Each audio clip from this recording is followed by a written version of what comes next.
Guys, I'm here today with Andy Erwin. Him and his brothers have what I think is an incredible, unique story on how they broke into the film industry. So I thought it would be super inspiring for young up and coming filmmakers to hear that story. So let's dive right in. How did you guys get started? What inspired you to make movies, and what were your first steps? Yeah, Ben, it's good to be with you. We started right there in Alabama. My dad was in news and radio and that type of thing when I was a kid. And so he put a camera in our hands really young. And John and I used to fight over who was going to film. And so he trained John how to shoot. He trained me how to edit. And that was the way we kept from fighting and, formed the unlikely partnership. And so, we're studio rats. We grew up around the studio and we made a deal with the studio that when I was 15 and John was 12, we broke a lot of child labor laws, and they let us work for $10 a day as cameramen. If we did that, then we got to use the equipment from midnight till 4 a.m.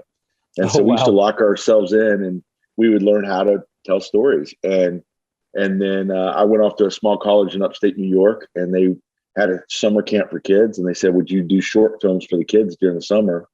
So I called up John and said, you want to come work with me? And he came up, and we started making these short films. And there's nothing more honest than a group of 500 kids telling you whether your 5-minute film is good or bad. And we fell in love with telling those kind of stories. And so we came back home to Alabama and was like, let's try to make movies. And at that point, that was crazy. People in Alabama didn't know what to do with that. They're like, that doesn't make any sense, but we stuck with it and finally kind of had our moment in the sun, 15 years into that journey. Awesome. So I think if I remember correctly, you guys got your start as cameramen for Mhm. ESPN. Is that correct? Yeah. So when we were trying to figure out how to pay the bills, we had this film thing that was just a hobby, and so the very limited amount of money that we made with it, we just poured right back into new equipment. We didn't make any money. We couldn't eat on it. But we were able to start working as cameramen for sports networks. And that was something we could do Friday, Saturday, Sunday. And so the rest of the week we could work on the film hobby. And so John and I both worked for ESPN. I worked for the Saturday night crew for college football.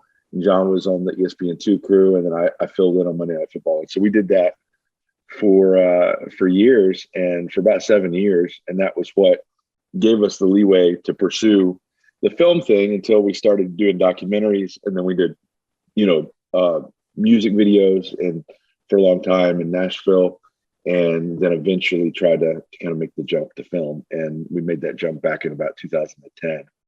But it was a lot of sports camera work and a lot of other things that we don't want to mention, like filming weddings and bar mitzvahs and surgeries and all sorts of different things. So we had a pretty eclectic career up until we finally kind of broke in. Yeah, I'm definitely familiar with the filming, summer camps and weddings and Yep. all of that. Yep. Yep. The How did you guys unglamorous rise. how'd you guys make the switch into doing music videos? Music videos, we always wanted to. We did some really bad music videos that I won't mention, that were like low budget, aspiring, singers type videos. But Michael W. Smith was an artist that had reached out to us. We got the door slammed in our face time and time again when we went to Nashville. They're like, we don't need help from Alabama. And then Michael W. Smith had a small budget music video for a really short song that he was doing called How to Say Goodbye. That was a love letter to his daughter. And he reached out to us through his management and said, we don't have much of a budget. Would you guys do just a little kind of compilation edit of home videos for this? And John and I said, it benefits us to do a big video. If we can pay for the rest, can you let us do a big video with Smitty? And they said, yeah, go for it. So we went out and took a loan for $10,000, and we paid for that music video out of our pocket. And that music video was the #1 Christian video for about 6 months and did really well. And then all of a sudden, all these artists started coming to us. And so, and we did both Christian rock and country would come to us. And so became this cool thing for people to come down to Birmingham. So a lot of our biggest videos were shot there in Birmingham. So from Casting Crowns to Amy Grant to all these different artists, and then eventually started doing rock videos, and we did all the videos for Skillet. So our biggest video, Monster for Skillet, has about 500 million views on YouTube, and that video was shot in the old Caraway Hospital before I guess they've torn it down since, but downtown Birmingham, and it was an abandoned hospital at the time, and we shot it there. And we got really good at blowing things up. So in fact, we got lazy with our music videos, where if we didn't know how to end it, we just said, things blow up. So in fact, our final video that we wrote for, we got lazy with our treatments, and we just said, the band comes out, things blow up, it starts to rain, things blow up, it stops raining, everything blows up, the end. And so that kind of led to us doing second unit work with stunt stuff, and that's what kind of finally gave us a door into film. Okay, cool. Before we move into that, how did you guys wind up on Michael W. Smith's radar? I don't really know. I just persistence. There's something to be said for being the squeaky wheel. It's an art form to learn how to annoy people, but not to the point where they don't like you. And I think it takes some self-awareness to not feel like you're there to be discovered. I think the biggest off-putting thing are people that go right to pitching something because they're like, I'm here to be discovered, I'm going to be a big deal. Instead of just being like, I'm here to pay my dues, what can I do to help? And not wanting to be handed it on a silver platter, being willing to kind of do the dirty jobs. And so we just kept being that squeaky wheel until finally they had something that they felt like was a low enough shelf to just take a chance on these kids. And then we went in and took out a loan for $10,000 that took us about, the rest of that summer to pay off. But that was what kind of gave us our break, is we were willing to kind of put our ego down and just be that squeaky wheel saying, hey, remember us little guys. And then finally he took a chance on us. And, we just did a documentary with him and Amy Grant this summer called The Jesus Music. And that was kind of a chance for us to go full circle. And that was kind of our love letter to those guys. And so, but I'm grateful that he did, because we wouldn't be doing this if it hadn't been for Michael W. Smith. Awesome. That's a great answer. Also, just real quick as an aside, this won't be in the final video. You guys did Feed the Machine, right? Yeah, we did. Yeah. So you guys are the reason I like metal like at all. Because that's great. When I was a kid, I like anytime I'd hear screaming in like a rock song, it really turned me off. But then like I think a friend of mine worked as a PA on that one. And he showed me the video and I was like, this video is so cool. And so I kept rewatching it, even though I didn't like the song. And now I love the song, love Red, love metal. I love it. That one was like, it was a 7-minute long rock opera and with a lot of pyrotechnics. And that was a lot of fun to do. We filmed it at Sloss Furnace and filmed it in an abandoned factory somewhere in Pelham, Alabama. And that was an amazing one to do. That was one of our later ones as we were finishing up, where we just, we were having fun. The music label was like, this video is 7 minutes long. We're like, yes. We're like, so yeah, it is what it is. Enjoy. Oh man, I'm still waiting for you guys like big action movie that's like that one. Someday. All right, so let's go ahead and move into your feature career. Yeah. So you guys made a movie back in 2010, October Baby. I was actually an extra in it. If you pause at like just the right moment, you can see my high school girlfriend. And I'm right behind her. So you made this movie, October Baby. It was your first movie ever. Can you, in explicit detail, go into how you got that movie made? How did you guys get the financing? How did you put together that cast and that crew? How does one jump from making, little indie features with just their friends to something professional? Yeah, that one was definitely, there's no glamorous way to get a start in the film industry. If I could leave the audience with one thing, it's just you struggle forward. And it's very blue collar and gritty. This idea of being discovered and making it, is not a reality, and for the very few that it is, like the Quentin Tarantinos are going from blockbuster to making, Reservoir Dogs. It's very rare. And for most of us, it is a blue collar, struggle forwards, and it's messy. And so no movie wants to be made. There's not an easy way for somebody to hand it to you. You just have to find a story that is worth fighting for. And so what I ask other filmmakers that say, they want to do a movie, I just say, what makes you want to do this story? And if they give me some generic answer of, oh, it might be a good story, it might be, I'm like, do something else. But it's not until they say, this is a story I love and I have to tell, that I'm like, okay, go do that one. And so with October Baby, we had done a TV show pilot, kind of 3-episode small TV show pilot for a startup network called, I think it was initially called Life After, then it was renamed Alumni. And we put together this kind of small indie cast that we put together. And the lead of it was this girl named Rachel Hendricks that had starred in that Michael W. Smith music video. She was college roommate of my wife, Mandy. And that, we really loved her ability as an actress, and she was just up and coming. And we put together this other eclectic group of people. One of them is James Austin Johnson, was this hilarious kid that we found in Nashville that now is playing Joe Biden and Donald Trump on Saturday Night Live. He's the new guy, and he's hilarious.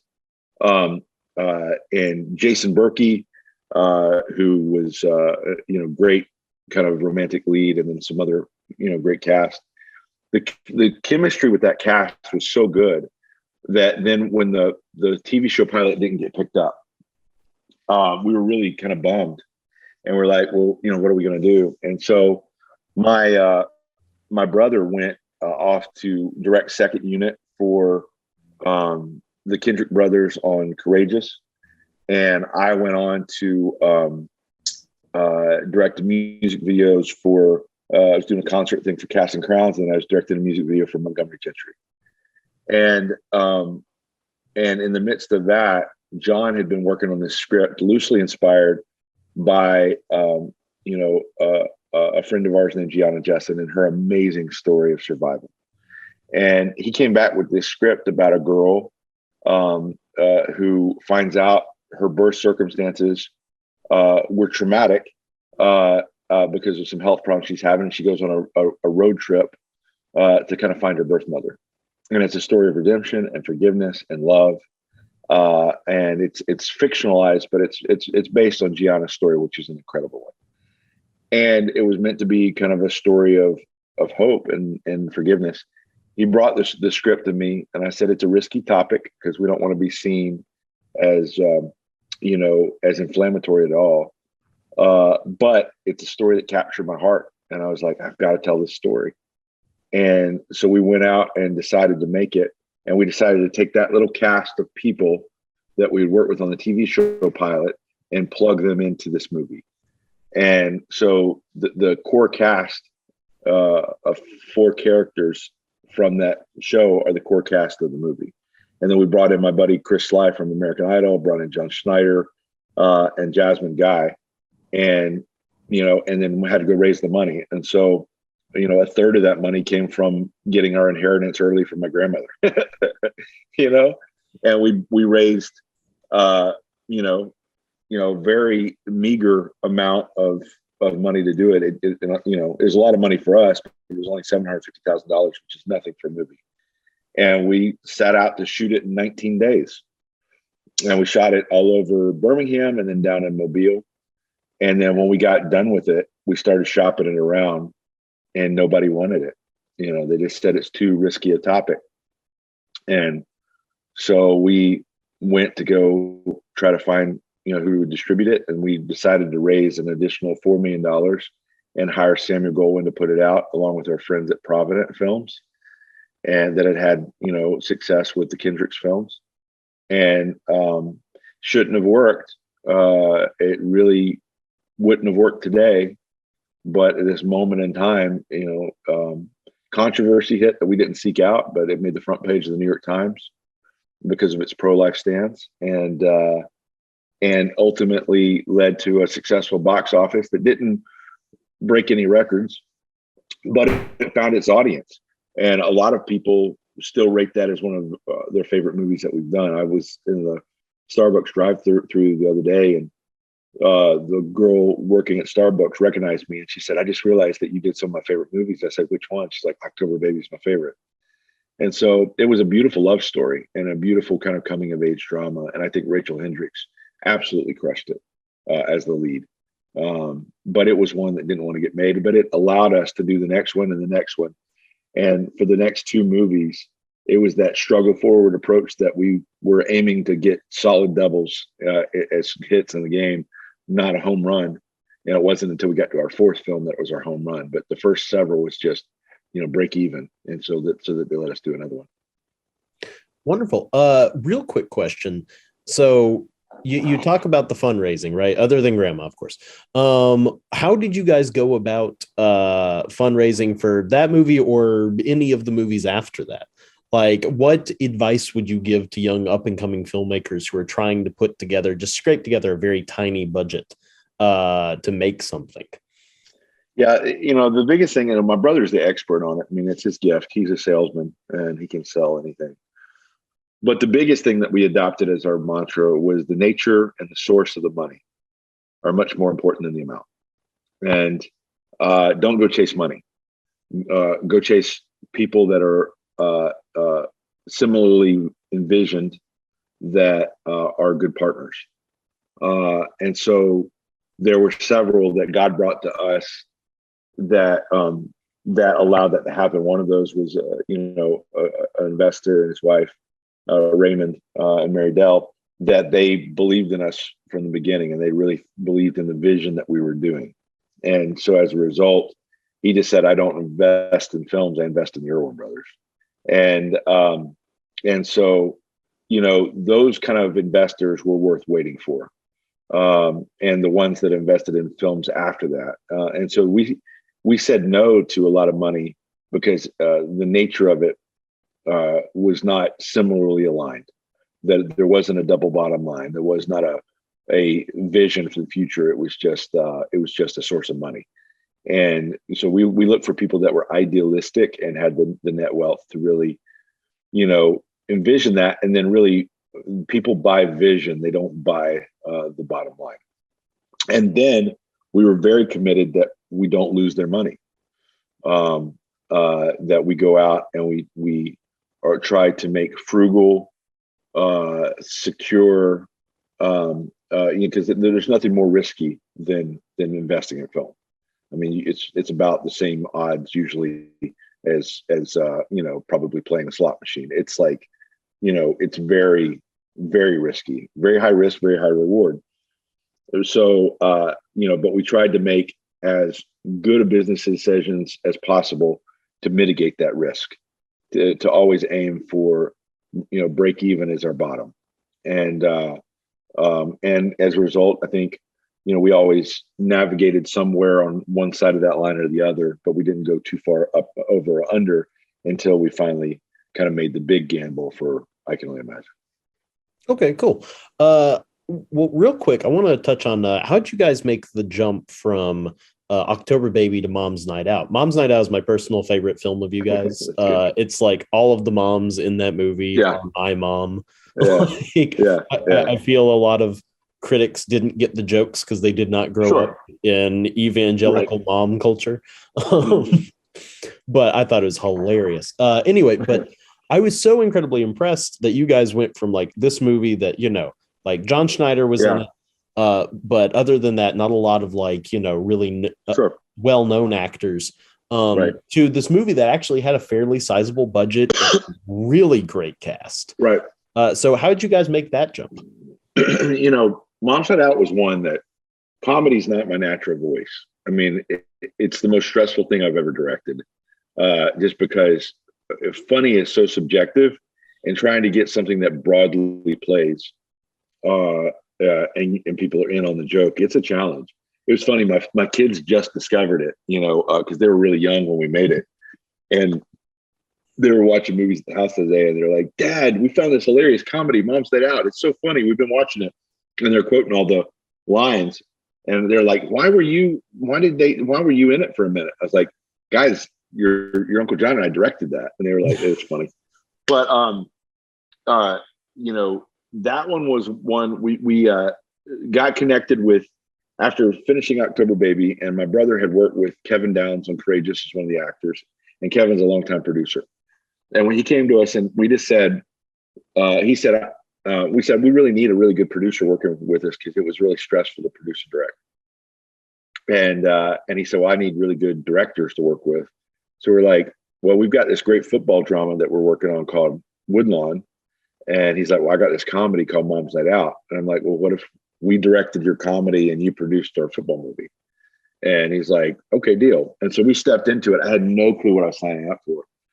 And then Kevin, we were writing it, and originally, he wanted to play Sean, the lead, but John and I had always envisioned Sean Astin. And so I'm at dinner one night with Kevin, and I said, there's this great part that we're writing for Kevin Downs right now. It's going to be incredible, and he's going to be hysterical in it. He's like, wait a minute. I thought I was playing Sean. And I'm like, no, trust me, you're going to love us for that.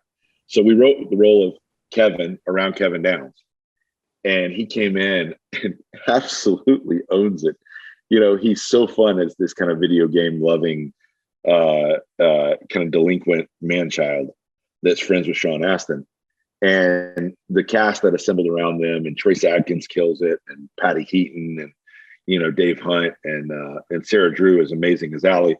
It was one of those ones that was just a love letter to our wives, and we put it out there, and that one was a challenge to make, and grateful for Sony Affirm believing in it and funding it, and it was one that was somewhat of a disappointment in the box office, but it was a juggernaut on home video, and that thing has turned out for years on home video as a cult hit, and probably more so than any of our titles, other than I Can Only Imagine. It's done amazing on home video, and so it was a fun one to tell.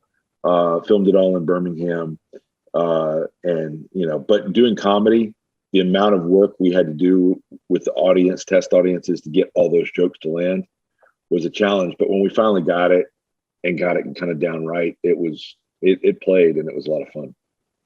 Awesome. Now, you just mentioned, I was going to save this question for later, but you just mentioned how it was a little bit of a disappointment at the box office. How do you deal with disappointments like that? Like, I feel if I'm, poured months of my life into something like that, and then it didn't do as well as I thought it would, I feel like I just lock myself in my room and never come out. Well, we lock ourselves in our room a lot and don't ever come out. But I think it's a surreal job that there's no other profession that you work on something for 2 years of your life.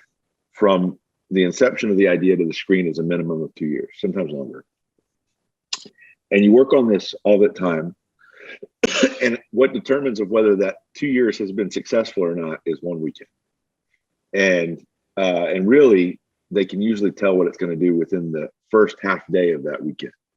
So, 12 hours determines whether 2 years is success or failure. And so it's a nerve-wracking experience. You put your heart out there. And I think the only way to really kind of survive it is not putting your identity in what you do. When you put your identity in what you do, and that this is what makes me successful, is that 12 hours, that'll destroy you. And as a filmmaker, we're an insecure breed for already. And so the only thing that's given me hope and joy is knowing that I try to tell the stories as best I can. And ultimately, my definition of who I am is not that bottom line, that it's really based on God having a bigger plan. And so that's what's kept me sane. But, I think my wall that I hit was really our next film, Woodlawn, which is one of the stories I'm most proud of. It's one of the movies that got me into the industry. I used to hear that as a bedtime story. My dad would tell me that story. Sean Astin plays a character that's an amalgam of my dad and another man named Wells Goebel. And when that came out. It was our first A+ cinema score. It did well with critics. I was really, really proud of it. But it didn't perform at the box office either, especially for the budget that we had spent. And was really super disappointed by that. And it really crushed me. And that's where I kind of had this existential crisis of why do I do what I do? Which is what led to I Can Only Imagine. So you mentioned that led into I Can Only Imagine. Can you talk about that? Yeah. So, I Can Only Imagine was coming off a failure for us, not dramatically. Like, we finally found our story to tell. We fell in love with telling true stories. We fell in love with drama. It was our first A+ cinema score. Those are really, really rare. A+ cinema scores, there's only usually one or two of them a year. Like this year, the only A+ has been Spider-Man. They just got it last week. And, it's a crowd pleaser. And, so we found like we had found our song to sing, our story to tell, but it didn't translate to a box office. It's our only film to ever lose money. So we were really discouraged. And in the midst of that, somebody had connected me with Bart Millard, the lead singer from Mercy Me that wrote I Can Only Imagine. And he'd come to a screening actually of Mom's Night Out earlier, and we started talking. And he just, mentioned that another studio had been developing his life story for about 5 years. There's a producer named Cindy Bond that had really been investing in it and developing it, but they really hadn't got their footing under it. And he's like, hey, I'd love for you guys to consider it. As we looked into it, just the story that was wanting to be told was not one that was really interesting. It was just basically, Bart's dad dies and one day he writes a hit song, and it just wasn't compelling. And it was just kind of, I think the original idea kind of ended at the graveside. And we're just trying to figure out like, what's the story here? But when we were promoting Woodlawn, a host of a show down in Tampa was interviewing me, and I was in studio, and he pulled me to the side and said, what are you guys looking at next? And I said, well, off the record, we're looking at I Can Only Imagine, the story of Bart Millard. And he said, oh my gosh, I was in the Ryman that night when Amy Grant pulled him up on stage and gave him the song back. It's the most magic thing I've ever seen in music. And I was like, oh my gosh, I don't know this story. So I called Bart up. I was like, did this happen? He's like, oh yeah, bro, it's the most magic night of my life. I forgot to tell you guys. And I'm like, lead off with that, bro. And so then I called Amy Grant and I said, did this happen? She's like, yeah. I'm like, can we use it? She was like, does it help Bart? And I was like, it makes a better movie. She's like, yeah, you can use it. So then at that point, I talked to John and I said, I think we've got a movie. And we did a page one rewrite of the script, threw out everything that had been developed, interviewed Bart, interviewed everybody around him, and did a page one rewrite. And in the midst of that, we took it back to the original studio that was developing it. They called us into a meeting, sat down with the executives, and he started off the meeting by saying, I just got to be honest, I liked it less the second time and I hated it the first time I read it. And he said, there's only 17,000 people on the planet that would like this movie. And we just wrestled with it and we just felt like there was a movie there. So we decided, we knew that the rights were kind of lapsing. So we went and raised the money and bought the story out from underneath that studio and went and raised the money, not just to make it, but also to distribute it. And said, if we have to do this like we did with October Baby, so be it. And so we raised the money for both. There's some generous investors that believed in it. We were raising money as we started making it. We were 3 weeks into filming before Dennis Quaid jumped on to commit to the story. We were 3 weeks into the movie and we didn't have anybody to play Arthur, the dad. And we had written it for Mel Gibson, and we were traveling with Mel Gibson, helping him promote Hacksaw Ridge. And then at the last minute, Mel, when we offered him the role, he decided he wanted to go do Professor and a Madman, and he left. And we were like, we don't have anybody. There wasn't a plan B. So we were 3 weeks into production when finally a friend connected us with Dennis Quaid, and we put out an offer, and he decided he wanted to do it. He jumped in. And Dennis, when I got on the phone with him, we did the trust fall. I'd never met him in person. And I just said, hey, listen, Dennis, this is one of those roles that if you commit to it, could be really special. I want you to come in unshaven and really embrace your age and your wrinkles. And we're going to do something really special. And that awkward first day on set, we were having that awkward first date and just trying to feel each other out. And I just said, listen, Dennis, this is one of those things that if you really, he just said, do you have any notes? And I said, I think the best kind of emotion is suppressed emotion. And I think if you just really play this right, it could be like a shook up bottle of soda pop, could be really special. And he came in for that dinner scene and he was just dialed into another level. And he just took it somewhere like it's the best acting I've seen with Dennis Quaid. And he did something extremely special. And that's when we knew we had a special movie. And so we went and shopped it around, and Lionsgate saw the vision for it, decided to get behind it, and we put it out. Going into that opening weekend when everybody's kind of, they're scared of what the box office is going to do. The trades had reported we were only going to do a very little bit.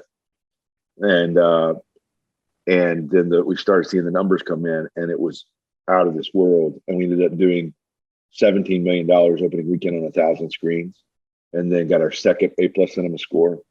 Did 14 million the next weekend, and ended up doing $86 million, total for this little $7 million feature.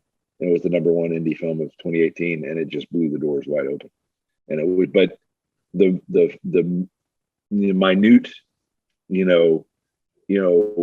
it's distance between success and failure there, it could have easily been the biggest flop of 2018 as well. Like it could have really been embarrassing, but we just bet on ourselves and just kind of, you have to kind of let go of the boat and say, if we drown, we drown. And that was just that moment for us.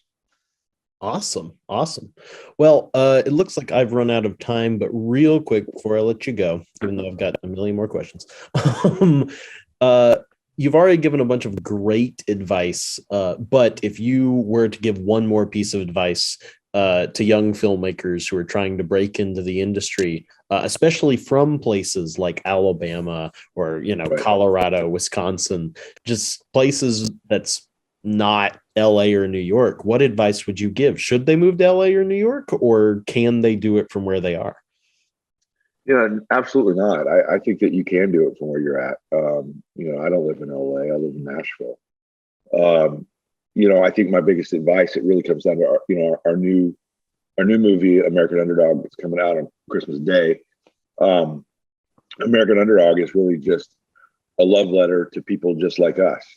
Those people that are from the middle of the country trying to figure out how to make it and chase their dreams, that feel like the deck is a lot of times stacked against them. And I think the thing that Kurt Warner's story, going from the supermarket to the Super Bowl, really illustrates is that idea that sometimes your biggest success is right on the other side of your most daunting struggle.